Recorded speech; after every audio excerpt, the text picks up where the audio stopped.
What's up, guys? It's a beautiful Monday in Seattle. So yeah, it's been about a month since my last final update video, and picked up a few things. I've been really slow with it for the past while now. So finally picked up enough to where I thought it would warrant enough to be a vinyl update video. So yeah, I'll just burn through, show you guys what I picked up, and yeah, what I'm listening to right now is Straylight Run's album. One that that Victory Records released on Record Store Day, and yeah, made sense because Record Store Day is in about a month, and really excited for it. Counting down the days. Yeah, it's probably gonna be my next update video. Just letting you guys know.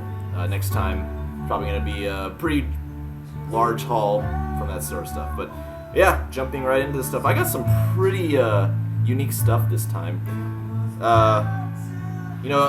I'm with my collection right now. I'm pretty happy with what I have right now for the most part.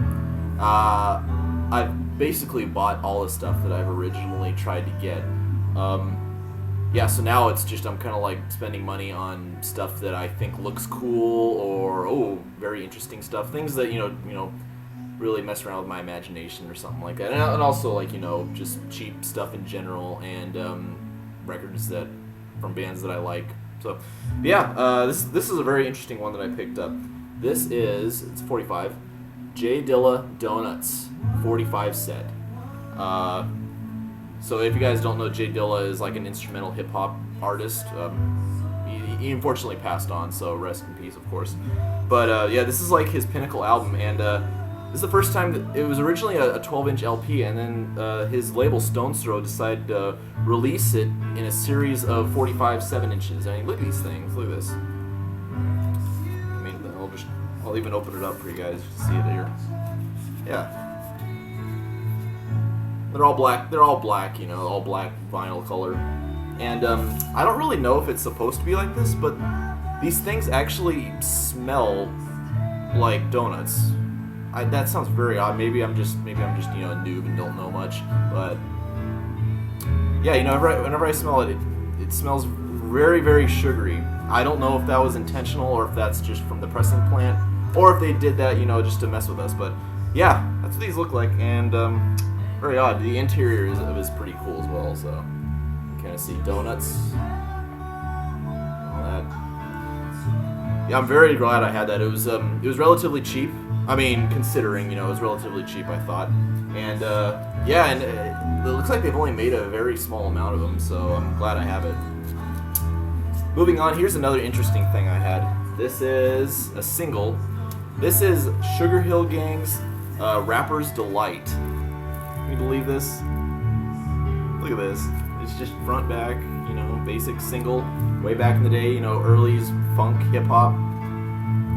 Open this thing up, and yeah, it's just a black vinyl, and on one side it has Rapper's Delight, and on the other side it has more Rapper's Delight, and it's basically just like the short version and the long version.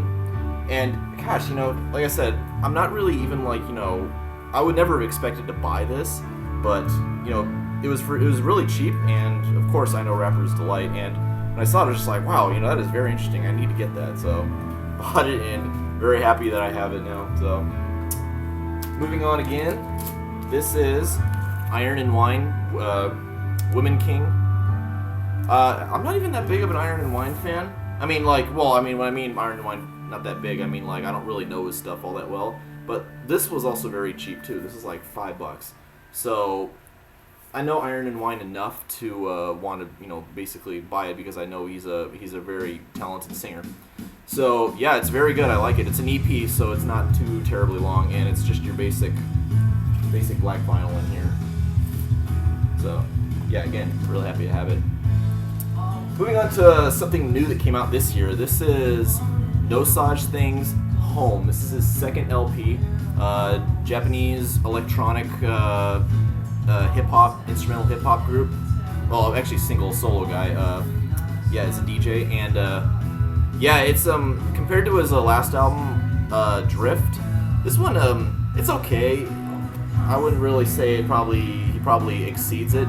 but it is very solid. I like everything this guy does, and he does a little bit more electronic influences, a little bit more smooth influences, I thought. So yeah, just two LPs, two black LPs.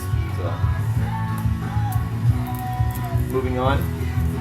God, I love this song. So this is Killing the Dreams. I think it's either Vengeance or what is it? Fractures. Yeah, Killing the Dreams Fractures. I never really intended to pick this up, and it's a gatefold. Melodic hardcore band. Unfortunately, they broke up, and saw this for used, very cheap. It was like $4 or $5. Very surprised why it was that cheap, but whenever I see something that cheap, I'll always get it.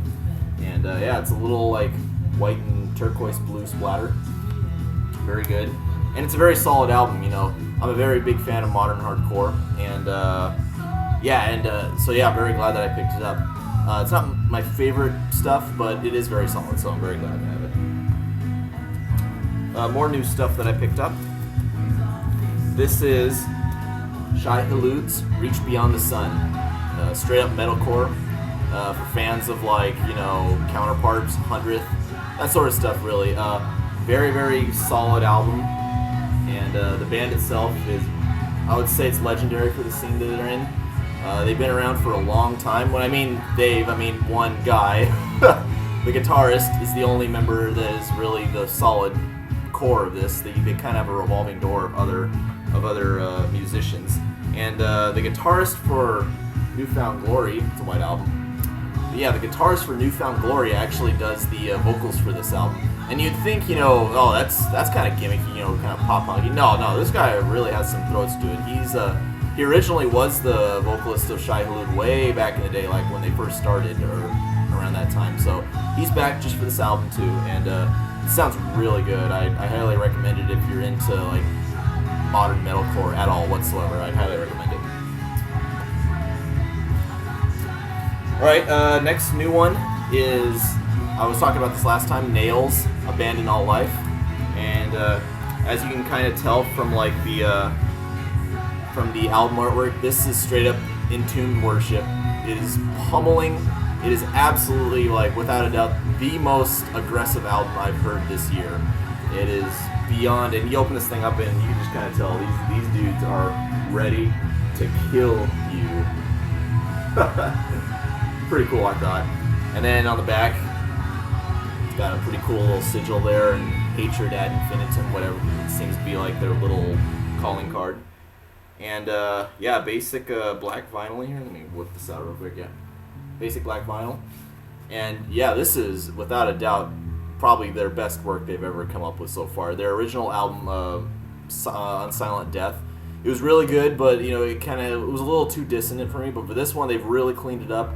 Recorded it over at God City Converge's place, and it hammers you to death, literally unrelenting. It's only 17 minutes too, so get ready to get your heart obliterated. So yeah, this is my last one that I'll show for you guys today, and get ready. This is kind of ridiculous. Yeah, I'll just show it. This is the Weeknd Trilogy.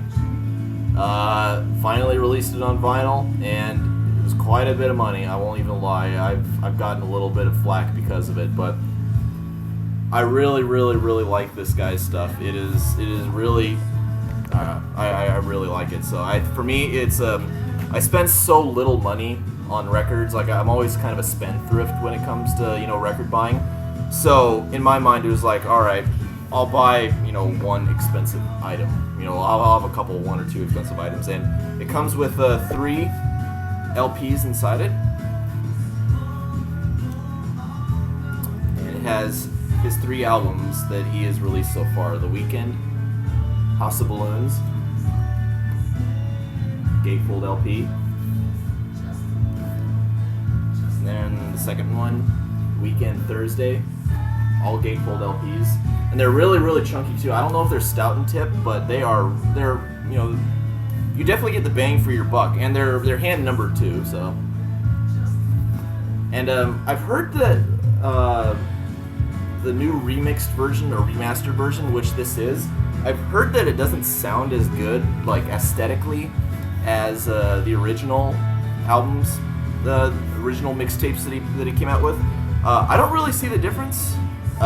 Maybe I'm just like feigning ignorance or something like that. But I honestly think that I think the bass hits a little harder, and some of the samples are missing, and that kind of sucks. But at the same time, it's all just it's all just makeup. You know what I mean? So, but yeah, this thing, chunky and huge, really expensive.